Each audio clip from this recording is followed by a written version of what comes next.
Muy buenas, ¿cómo están? Bienvenidos a Sí Mismo. Gracias por acompañarnos un jueves más. Gracias a toda la gente que se va sumando a esta comunidad a través del canal de YouTube de Asertiva Play. En la playlist, así mismo van a poder encontrar cada uno de los episodios que, como ustedes ya vieron, son bien variados.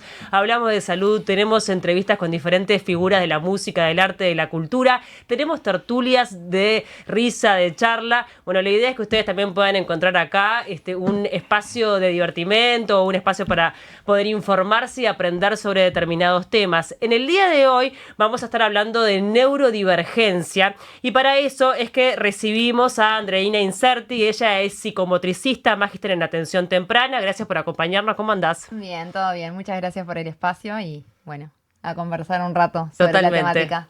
Gracias por venir y por el tiempo. También a Tatiana Ferrari, que ella es psicóloga diplomada en TEA. Gracias por venir. Bueno, gracias a ustedes por el espacio. Y a Martín Méndez, que es adulto con trastorno del déficit atencional. Y la característica que tiene Martín es que fue diagnosticado hace relativamente poco. Hace 10 años, más o menos. Sí, 10 años. Y bueno, primero, gracias por la invitación. Un gusto. Y bueno, poder charlar un poco de estos temas que son bien importantes. Totalmente. Bueno, vamos a comenzar desde lo básico, porque la idea es que quien esté del otro lado, por un lado, pueda entender esto que resuena un montón, pero que muchas veces no logramos captar 100% porque no es tan concreto, ¿no? Lo que tiene el tema de la neurodivergencia es que hay un montón de trastornos que están contemplados y por ende también un montón de tratamientos para ellos, e independientemente de que muchas veces no tienen por qué recibir tratamiento porque no es considerado una enfermedad, ¿verdad? Sí, Ahí va. exacto. Sí. Dale. Bueno, no, sí, eso. Las neurodivergencias hacen alusión a eso, justamente, a la variedad que existe de funcionamientos cerebrales o neurocognitivos. Y sí, dentro de lo que cuando hablamos de neurodivergencias queremos como poner en categoría, está así el trastorno del espectro autista, el trastorno por déficit atencional o déficit atencional con hiperactividad. ¿La hipersensibilidad también entra? La hipersensibilidad me parece que no entra dentro de un criterio diagnóstico, sino como más una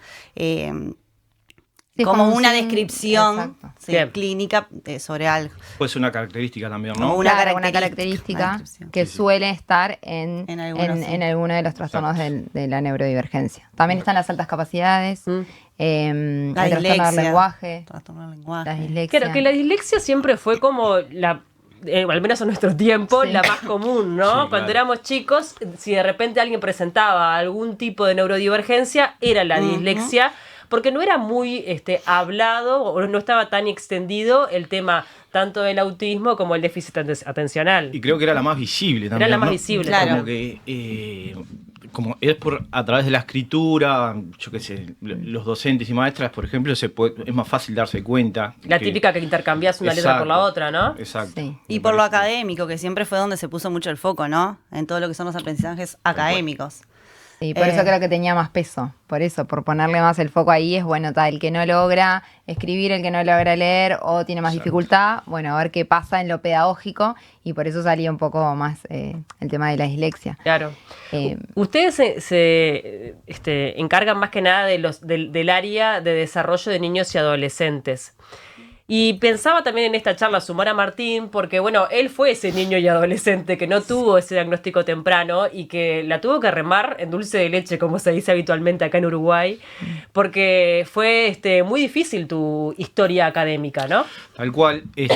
Bueno, un poco porque de desconocimiento, creo que general en la sociedad no se conocían estos temas. También eso no era ajeno a mi familia, que siempre fui un niño como muy hiperactivo, que me costó mucho el tema de aprender de cómo estamos acostumbrados a que nos enseñen. La medicina, lo estrucral, ¿no? La educación tradicional. Exacto. La parte escolar, siempre fue un sufrimiento para mí el tema de la etapa escolar y liceal. toda la vida tuve que apoyarme en maestra particular todos los días, desde el primero de escuela, creo que hasta siendo adulto, hasta que terminé secundaria. Es mi manera de aprender. Y bueno, sí, ahora que se está visualizando, creo que está muy bueno que podamos empezar a decir las características para que todos conozcamos un poco de qué se trata, y que no es... Yo no lo vivo con un problema, sino que me dio muchas fuerzas de eso que se habla ahora, y creo que es lo que también se viene, que es la fortaleza emocional. Sí, total. Y de los cambios, de que las cosas te cuestan, y si no lo buscas por un lado, lo tenés que buscar por el otro, y un poco es eso el aprendizaje. Hoy soy un adulto, soy padre, y me parece que estoy embanderado, y es la batalla que yo elijo dar ahora. Totalmente, porque además lo que le pasó a Martín, bueno, tuvo un buen resultado porque él tuvo la fuerza o la resiliencia para poder sobrellevarlo, pero si no es diagnosticado a tiempo, hay muchos niños que emocionalmente también los abate esto, Sí. ¿no? Sí, obviamente, o sea, en el día a día lo académico es todo como un peso, y también, no sé, también preguntarte a vos, Martín, cómo lo viste, como más el área social, si eso te influyó, te sentías que te era más difícil integrarte a los grupos, porque eso nosotros también lo vemos Sí. en los niños, que puede ser otra característica que en la comunicación vincular. o en lo vincular también parecen ahí como algunos desafíos o... Bueno, en mí particularmente, un poco yo, algo que se le dice el camuflaje, eso que nosotros Sí. me adapté siempre a los entornos.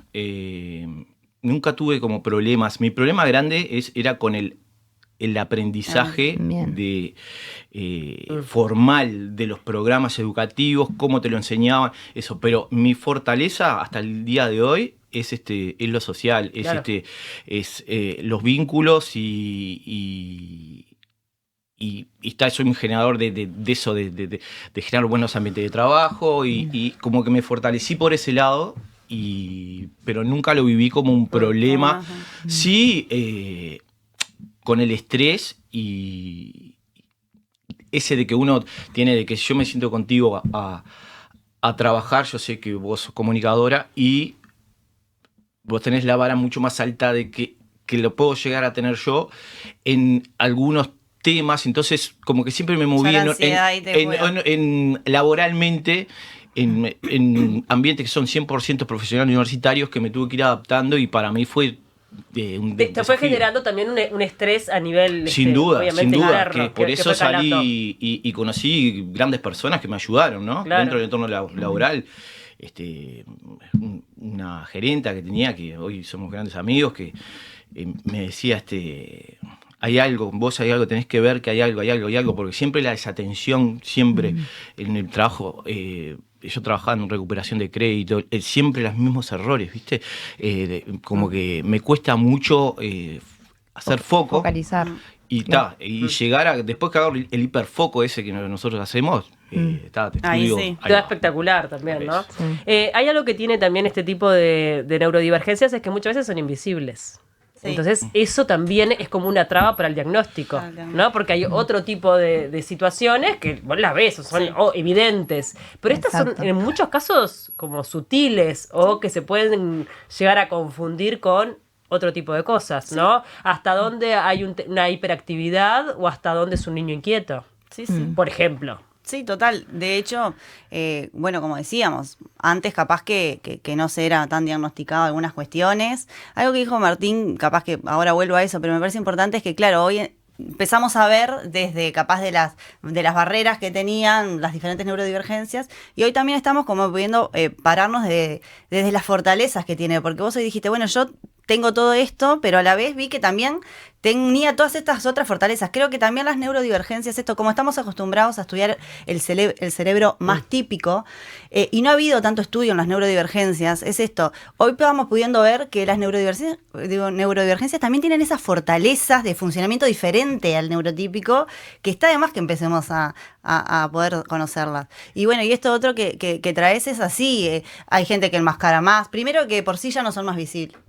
Y después de esto, que hay gente que enmascara más, que hay personas más calificadas para detectar señales tempranas y no. Entonces, sí, hoy estamos, esperamos que cada vez haya más Claro. personas capacitadas para detectar señales. Y por ejemplo, el trastorno del espectro autista es mucho más amplio, porque hay casos que son súper visibles, que creo que cualquiera se da cuenta Sí. que hay allí algo distinto, pero hay muchos que... Sí, hoy estamos viendo muchos diagnósticos también en adultos, ¿no? De trastorno del espectro autista.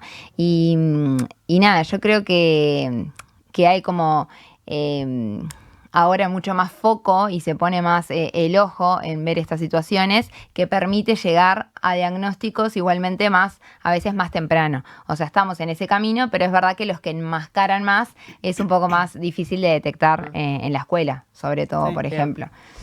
¿Y cómo fue tu diagnóstico?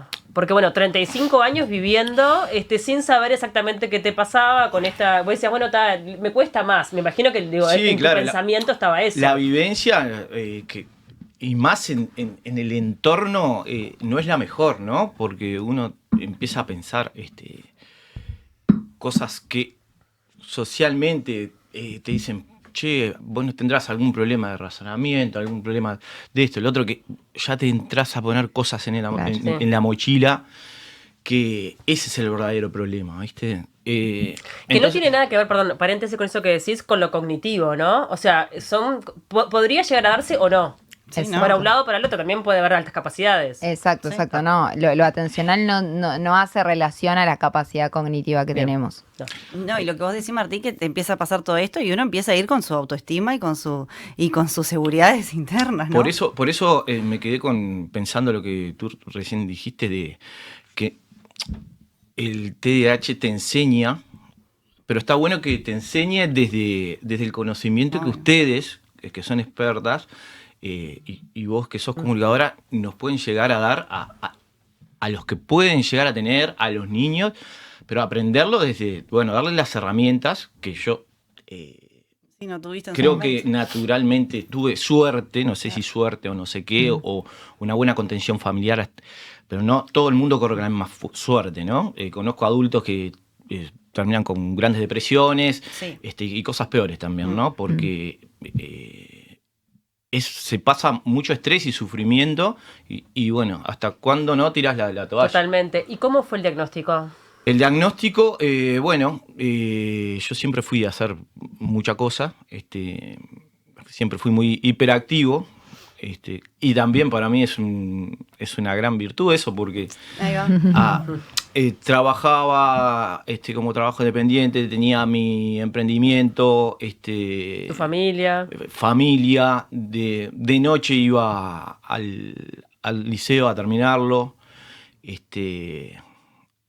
escondido, que ahora me digo, ¿por qué? Claro. Claro. Esa es la vivencia que tenemos todos, ¿viste? De Claro. que esconderte del porqué de las cosas. Entonces, bueno, me sobrecargué de mucha cosa, y un día, como todo ser humano, por algún lado tenía que explotar, y Explotar. exploté. Sí. Me encontré en mi casa sentado en una mesa llorando, y digo, ¿Por qué? nada, digo, algo hay que hacer porque acá esto no va a terminar bien.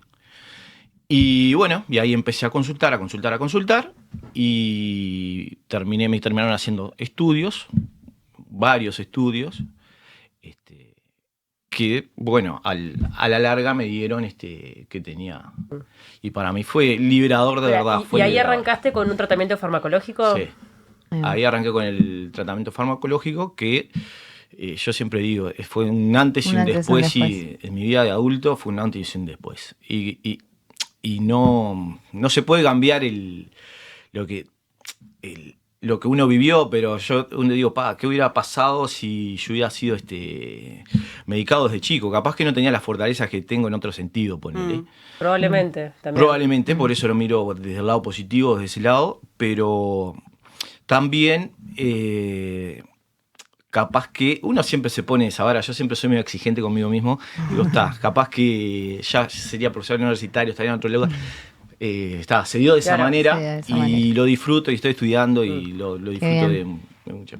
¿Cómo se llega al diagnóstico? Eso les quiero preguntar también, porque sobre todo cuando hablamos de niños y adolescentes, en el caso de Martín fue claro que hubo un proceso y además está comprobado que el fármaco le cambia exactamente la vida o la capacidad de concentración, pero también se habla mucho que en niños y adolescentes hay una sobremedicación. Entonces, ¿cómo encontramos ese equilibrio y cómo se llega justamente a un diagnóstico certero? Bien. Sí, nosotros ahí decimos primero que siempre hay que ser muy responsables con el tema de los diagnósticos. Nada, se empieza desde las familias que empiezan a detectar cuestiones, desde el colegio, y ahora cuando, aparte yo lo escuchaba a Martín, esto, ante la duda siempre, consultar y poder ir a profesionales. Y bueno, Y pedir dos opiniones si es pedir necesario, ¿no? opiniones. Pero esto, el diagnóstico, nada, en realidad tendría que irse haciendo por un equipo interdisciplinario, donde esté obviamente un personal médico, en donde con tiempo y con las pesquisas y las pruebas necesarias se llegue, ¿no? a determinar cuál es tu funcionamiento cognitivo. Hoy en día pasa mucho que a veces en unas consultas eso iba a cortas decir, tal cual, se diagnostica cosas. y se manda un fármaco, ¿no? Que eso por eso también genera como mucha resistencia también en otras familias cuando los niños son chicos.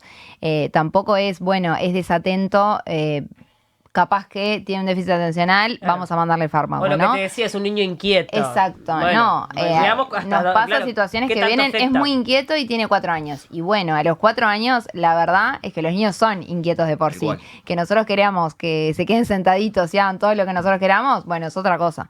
Pero me parece que eso, como decía Tatiana, el diagnóstico tiene que ser como muy cuidado por esto mismo, ¿no? Para no caer en la sobremedicación y por alguien que se tome el trabajo de poder observar a ese niño varias veces, de ver cómo se relaciona, cómo interactúa, cómo es su relación con el aprendizaje, para no caer en eso. Y la sobremedicación está por uno de los extremos y por el otro también, yo creo que en nuestras generaciones ha cambiado, pero de no ver la medicación como algo que te dice, pero herramienta. ¿hasta cuándo la vas a tomar? Porque, viste que se tiende a decir, ¿por qué te medicas? Claro. No puedes depender Entonces lo que Exacto. tenemos Tiene que que tener un aprender fin. que es parte de nuestra vida, nacimos con esto, Sí.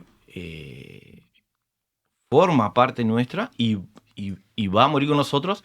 Entonces la medicación es crónica, toda la vida la vamos a tener y nos hace bien.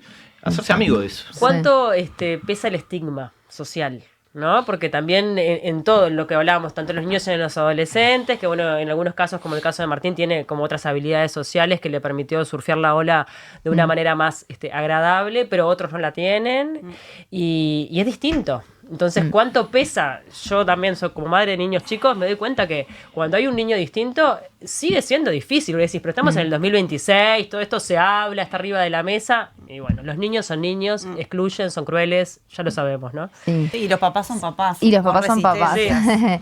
tal cual. Con Sí. miedos. Nosotras siempre que trabajamos con niños, adolescentes y obviamente con muchas familias, siempre como buscamos eso, dar como esa visión de también poder, o ese es nuestro objetivo, de poder llegar a más familias de niños con diagnósticos o sin diagnósticos y también poder dar, como visualizar cómo como familia podemos acompañar a nuestros hijos o a un compañero que tengo de mi hijo en la clase, ¿no? Que eso muchas veces pasa, como estas dudas de, bueno, pero no sé si invitarlo, si no invitarlo, porque capaz que no se siente bien, como que surgen muchas dudas normales y naturales, que bueno, creo que falta también poder como hablar de eso para que todas nos sintamos incluidos, desde niños y también desde adultos, ¿no? Obviamente. ¿Pesa el estigma en los adultos? Sí, sin duda. Sin duda. Yo creo que hay muchos adultos, también conozco personas que fueron diagnosticadas y lo ocultan. Claro. Lo ocultan porque ¿por qué lo ocultas? Porque te pesa el estigma, te pesa lo que viene, y eso se da por el desconocimiento que hay. Para mí no hay otra explicación que eso. Uno cuando no sabe de algo, cuando todos somos ignorantes en las cosas. De la gran mayoría de las cosas. Y creo que a nivel laboral, por lo menos en lo que es profesionales universitarios, y todavía hay mucho desconocimiento y que tenemos que estar encasillados en determinada forma de de razonar, de encarar las cosas, que en definitiva estos espacios son buenos para empezar a hablar y darle forma y voz a estas cosas y que no... Y es totalmente válido que el adulto que quiera ocultarlo está en su derecho a ocultarlo. No debería ser así. Claro. Por eso yo elegí no ocultarlo y si obtuve, vos decís desde que me diagnosticaron hasta ahora, me fue favorable, porque yo lo dije, no me fue favorable. No me fue favorable. O sea, ¿notaste la resistencia de la sociedad y todo lo que... No, el prejuicio? Prejuicio, y yo lo digo en todas partes, lo digo con naturalidad y si me tienen prejuicio, no, sinceramente, en lo personal, no. Es un tema de los otros, más que es un tuyo. tema de los Obvio, otros. Yo sé cuáles son mis capacidades y cuáles no. Nadie me puede decir a mí, no, mirá, ahora porque te diagnosticaron, no tenés las capacidades para hacer. No, por eso llegué hasta acá. Totalmente. Y además estás estudiando Derecho ahora, claro, ¿no? Sí, estoy estudiando Derecho y bueno, uno de los motores fue esto mismo, ¿no? Porque creo que existen las leyes, ¿sí? Pero son un paraguas tan grande, ¿sí? La ley de capacidad, que mismo las neurodivergencias, ¿no? El TDAH, que vos decís, en algunos organismos públicos te lo tratan como una discapacidad, en otras no. Es como muy amplio y yo siempre me acuerdo cuando hablo de esto, de un profesor argentino que estudié hace poco que decía, si bien eres penalista, creo que se aplica a todo, que la ley muchas veces en estos temas yo lo interpreto desde el lado de que no están hechas por las personas correctas, porque vos tenés que conocer de los temas, porque la ley es un papel que te da derechos y obligaciones, pero no empatiza.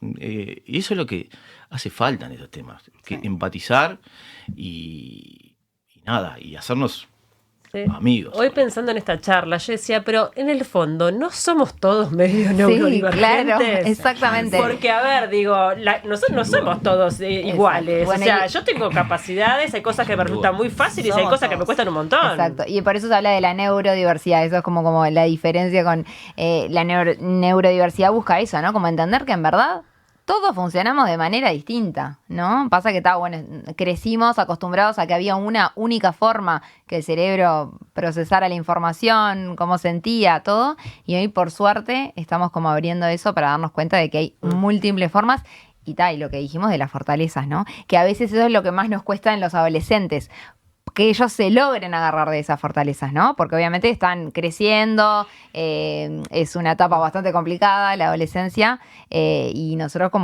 que se agarren de eso en vez de lo que les cuesta. Sí, ¿no? A mí me pasa hasta el día de hoy, tengo compañeras, una compañera y en la facultad que los otros días me decía que también fue diagnosticada y bueno, estamos haciendo unas materias que nos lleva mucho tiempo. Y dice, no, las voy a abandonar porque me desbordo. Y realmente es así, se vive así. Y creo que no está bueno tampoco que diga, voy a dejar lo que estoy haciendo, porque si bien vos podés pedir una adaptación, demora 2 años, 3 años, y las adaptaciones a veces no están hechas por personas como ustedes, que son las que saben. Entonces, terminan dejando. Yo desde que empezó el programa estoy como que, digo, no vine a hablar de esto precisamente, pero mordiéndome la lengua, porque escucho a Martín, me siento muy identificada y a partir de lo que vos dijiste, yo estoy diagnosticada con dislexia, me considero neurodiversa y estoy diagnosticada de adulta. Yo hice toda mi facultad y cuando empecé mi posgrado y me seguí encontrando con estas barreras y con estos docentes que te dicen cosas que te empiezan como a bajar el autoestima y que desde toda la educación que te decían que no eras inteligente, que no eras capaz, no sé qué. Me fui yo a hacer una evaluación y me diagnosticaron con dislexia y tal cual, al escuchar, desde que te empecé a escuchar me siento tan identificada y tan movilizada. Y ahora esto que vos dijiste, sí, tal cual, somos todos neurodiversos. Y no es algo que nunca comparto, ¿no? Porque lo oculto, sí, en mis círculos, en mis trabajos, en todos lados lo saben. pero siempre cuando estoy en un lugar público nunca voy a hablar desde mi condición Totalmente. de neurodiversa. Claro. Voy a hablar Hablamos desde mi lugar de psicóloga, de psicóloga. pero me parece que incluso me reconozco en un cerebro que no funciona típicamente, incluso me recontra ayuda en mi trabajo totalmente, por eso digo la fortaleza. Totalmente. Y después de yo amigarme con los años, de ver que este cerebro también me trae algunas ventajas que otros cerebros no tienen, y correrme de ese lugar de la que no era capaz o de que no era tan inteligente como el resto, me ha servido Total, mucho. es que yo creo que todos en un punto, digo, yo tengo una capacidad, mi memoria es espectacular, pero en otras cosas me cuesta muchísimo, o sea, la tengo que Obvio. remar, o sea, es de verdad, o sea, de verdad que todos tenemos, nuestro cerebro no es cuadrado, pero no, ahí quería preguntarles algo que me parece importante, el sistema educativo, ¿no? Porque estamos hablando de un montón de chiquilines que están en un sistema educativo que... Bueno, comenzó con esta reforma educativa que ahora está como en ese suspenso, que no sabemos exactamente qué es lo que va a pasar, no lo saben los docentes, no lo saben los padres, no lo saben los chiquilines. ¿Y qué pasa con este sistema educativo? ¿De verdad es amplio en ese aspecto? ¿Abraza la neurodivergencia o qué pasa ahí? Y bueno, sí, no, se vienen Yo haciendo creo muchas sí, cosas. como que tendemos a eso, pero me parece que es un camino como muy largo que recorrer. Estamos muy incipientes. Y que abarca, obviamente, desde políticas públicas, pero también abarca mucho a la sociedad entera. O sea, es desde los padres, no es solo trabajar con las maestras, los directores, es trabajar con las personas, con todos, porque todos son importantes para este cambio, ¿no? No, sin duda. Desde los maestros, directores, padres, madres. Y el tema de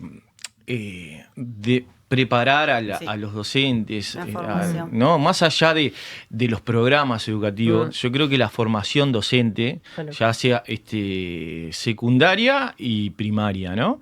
Que vos digas, bueno, saben, tienen las herramientas, más allá de cuál sea la forma de aprendizaje, ¿no? Que igual creo que vamos camino a cambiar, porque está con todo esto en las tecnologías y la agilidad y todo, que a nosotros nos jugó a favor, tanto que se dicen, ¿no? ¿Qué va a pasar a nosotros? Nos organiza, en un montón de cosas, y creo que tenemos todo como para adaptar las nuevas formas a futuro y también enseñar a esas familias, a los padres o a los referentes, de posicionar a los niños desde las capacidades de poder aprender y fortalecer otras cosas, que como vos decías, no todos somos buenos para todos, Claro. y fortalecerlo, decir, bueno, vos podés hacer lo que No, quieras. está bueno el desafío, ¿no? Porque Obvio. sobre todo en los Sí. niños, obviamente que el niño no tiene que hacer solo lo que le fluye, tiene que Exacto. hacer las cosas que le cuestan, porque eso también genera un desarrollo cognitivo, y me parece que está espectacular que el niño se esfuerce y tenga un desafío. Pero capaz que buscarle la vuelta, ¿entendés? O que llegue por otro lado, un poco más amigable, ¿no? Eso Sí, es lo y que se siento. valoren todas las competencias en el mismo nivel, porque venimos de un sistema educativo que valora lo lógico matemático por encima de Sí. otras habilidades. Exacto. Entonces ahí me parece que hay muchas competencias que no son vistas como grandes facilitadores o como competencias que en realidad favorecen mucho a las personas después en lo que es la vida cotidiana. Sin embargo, nos quedamos en, bueno, el niño que es bueno en las matemáticas. O que redacta bien. Bueno, Ahí, está. eso está el niño que entra dentro de lo que es inteligente o es el que tiene facilidad.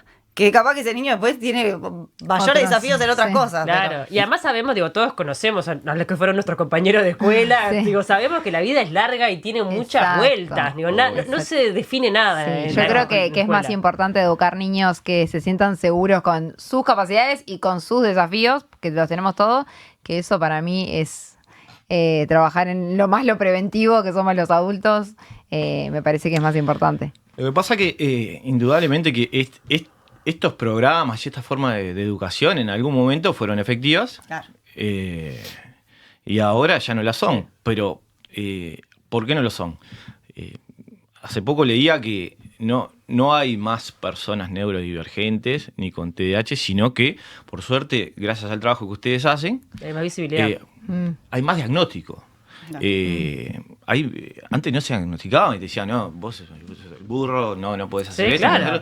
Y ya estabas, socialmente estabas. Sí, y eran los niños que quedaban excluidos del sistema escolar niños y adultos, ¿no? Y adultos. Ya llegabas totalmente con la cabeza destrozada a ser adulto. Entonces creo que hoy en día se diagnostica y al diagnosticar plantean nuevos desafíos para todos. Sí, hay otro tema que también me parece que está bueno ponerlo arriba de la mesa, porque si queremos llegar al público general, es el tema de los costos, ¿no? Porque hoy, lamentablemente, el sistema integrado de salud, hay muchas cosas que no cubre. Entonces, el diagnóstico a veces queda excluido a quien tiene el dinero para poder Sin duda. pagar ese diagnóstico. Y Y es los complejo el tratamientos tema, también. porque Sí. ya Los sabemos que la tratamientos salud también. mental debería estar arriba de la mesa, y que es hoy por hoy una de las grandes pandemias que tienen, por ejemplo, nuestros adolescentes. Entonces, también me parece que hay que decirlo, porque mucha gente dice, sí, lo que pasa es que yo no tengo plata para ir al psicólogo, al psiquiatra, en ACE no me lo dan, o en mi mutualista no me lo dan. Es complejo ese tema. El tema económico, de verdad que también hay una brecha ahí difícil. Sí. Es por más que el económico y de funcionamiento del sistema integrado de salud, porque yo lo vivo todos los meses y es un trabajo titánico conseguir la medicación. Pero porque la Ritalina es una medicación que la receta es Psiquiatra. no, es receta rosada No sé. y te lo pueden dar una vez por mes. Entonces, todos los meses y conseguir... Yo hace 10 años que estoy un tratamiento con un profesional solo, no lo he podido. Claro, Máximo esa es tú- otra. Has tenido que cambiar de profesionales. Claro. Sí, máximo 2 años. Después, con la persona que yo seguía el tratamiento, se fue de la mutualista que yo me atiendo. Y ahí empezó. Y yo todos los meses tengo que cambiar de profesional porque no encuentro profesional. Y después lo que vos decís, ¿no? Tenés que tener 4, 5, 6 mil pesos todos los meses para la medicación. Que es una realidad y no. Claro. Sí. Sí, ahí hay un cambio, como hablábamos hoy, ¿no? Como que es más de paradigma que tiene que hacer la sociedad y poner como realmente prioridad la salud mental en lo que es el sistema integrado de salud, porque se está mucho en el discurso, sabemos que está en la agenda, pero en los hechos todavía no vemos que haya habido un cambio de paradigma al respecto. O sea, sí, vos pedís hora para psiquiatra y te dan dentro de varios meses. Por eso. Las terapias, si bien las mutualistas ahora tienen que lograr abarcar algún número de sesiones de terapia psicológica, de terapia psicomotriz para niños, son unas sesiones que son un chiste, o sea, que en eso nadie termina un tratamiento, entonces es como que... Y que cambias Que cambias de técnico terapeuta, porque son tantas Claro. sesiones y después te tenés que ir afuera, entonces cambia el profesional. Por eso lo digo, porque es increíble, porque si te quebras una pierna, vas a tener todo ¿entendés? O Por sea, eso. todo arriba de la mesa para poder tratarte como corresponde, o si tenés apendicitis, o si te agarraste una gripe, qué sé yo, no sé, pero este tipo de cosas que son tan importantes, como que siempre quedan Sí. relegadas. Creo que es más de lo mismo. Es que son cosas que no son visibles. Porque vos decís, tu ejemplo de te quebras una pierna, Claro. son temas visibles y aceptados, ¿no? Esto no es visible ni aceptado. Entonces, Claro, lo va que no quedando se ve, relegado. lo que no se ve. Y lo que no se ve sí, va para atrás. va para atrás. Y es eso, es un poco es hora de decir, bueno, esto es la pandemia de Claro, nuestros días. porque No acá digo, ya solamente esto. sabemos qué está pasando, digo, Sí. no Obvio. estamos hablando de supuestos, Sí, ¿no? no, de En nada, realidad. Sí, Tenemos- y es como la eterna dicotomía entre lo que es la salud biológica, fisiológica y lo que es la salud psicoemocional o mental. Que siempre estamos parados de un paradigma médico y entonces a lo que siempre se ha tomado más relevancia es a lo que es fisiológico. Y lo otro ha quedado. Totalmente. Bueno, en realidad tenemos que ir cerrando, pero lo que quería era como dar un pantallazo de este tema, también como para poder hablarlo como más liviano, ¿viste? Sí. Me parecía que tiene que tener menos protocolo, porque es algo que nos atraviesa, con lo que convivimos, Exacto. por experiencia propia, por personas que tenemos al lado, en esto de entender que la neurodivergencia también nos involucra, porque también nosotros en definitiva tenemos nuestra manera de pensar y de actuar en la vida, ¿no? Y bueno, ¿y ustedes atienden, si quieren comentar comentar algo Sí. de eso, de su clínica y demás? Ahí va. Sí, nosotros tenemos un espacio terapéutico que en realidad acompaña a niños, niñas, adolescentes y jóvenes en lo que es específicamente el área social. Por eso hoy lo conversábamos. Sí. Nada, vimos desde nuestra consulta particular que muchos niños con neurodivergencia pasaban por diferentes tratamientos, pero había en el ámbito social un desafío extra que pese a sus terapias individuales muchas veces no lo lograban.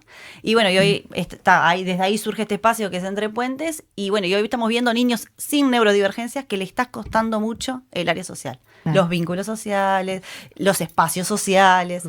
Estamos Bueno, pasa que ahí ya realmente nos metemos en el capítulo ante- tecnología. Bueno, estamos sí. ante un Obvio, momento obvio. sociocultural Pero- muy Seis difícil. programas tenés que hacer. Sí, tal cual. Todo que de ahí arranco y no terminamos más. Sí, Tal complejo. cual. Pero sí, trabajamos con niños y adolescentes esto, que tienen mayor dificultad como en el área social. Entonces trabajamos en grupos reducidos.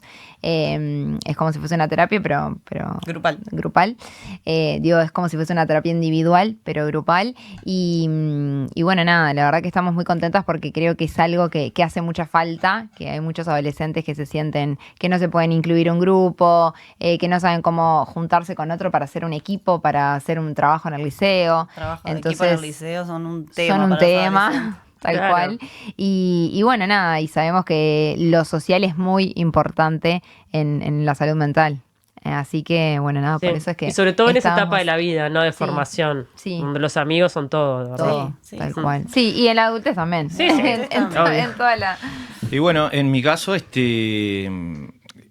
aprovecho, después dejo algún dato se quieren contactar porque están buenos estos espacios para todas las personas que quieran contar su historia, porque para eso también no tengo una página, un perfil de Instagram con Claro. esto, pero lo armamos Lo puedes todo, armar, claro. y todo lo que quieran sumar, porque está Capaz bueno que ser podemos dejar escu- tu mail, Martín, Obvio. como para empezar ahí a generar esa comunidad y después capaz que te animás y haces ese Obvio, Instagram. y creo que de eso se trata, de como tú decís, de lo social. Yo estoy también estudiando para aportar desde el lado jurídico, que me parece sumamente Sí. importante, y más que nada que puedan dialogar lo que son la psicología con las leyes, que yo creo que es posible, que las leyes no tienen que ser tan frías y podemos ser un poco más humanos. Y creo que bueno, este espacio está bueno que nos diste para primero poder conocernos y empezar a hablar de estos temas y seguirla por redes. Me encanta. ¿Está? Tal Gracias cual. por acompañarnos a los tres. Fue un gusto enorme recibirlos. Gracias por el Bueno, tiempo. muchas Gracias a gracias. vos. Gracias. Nosotros nos tenemos que despedir. Suscríbanse al canal de Asertiva Play. También pueden seguirnos por Spotify como Así Mismo Podcast y nos vemos la próxima. Chau, chau.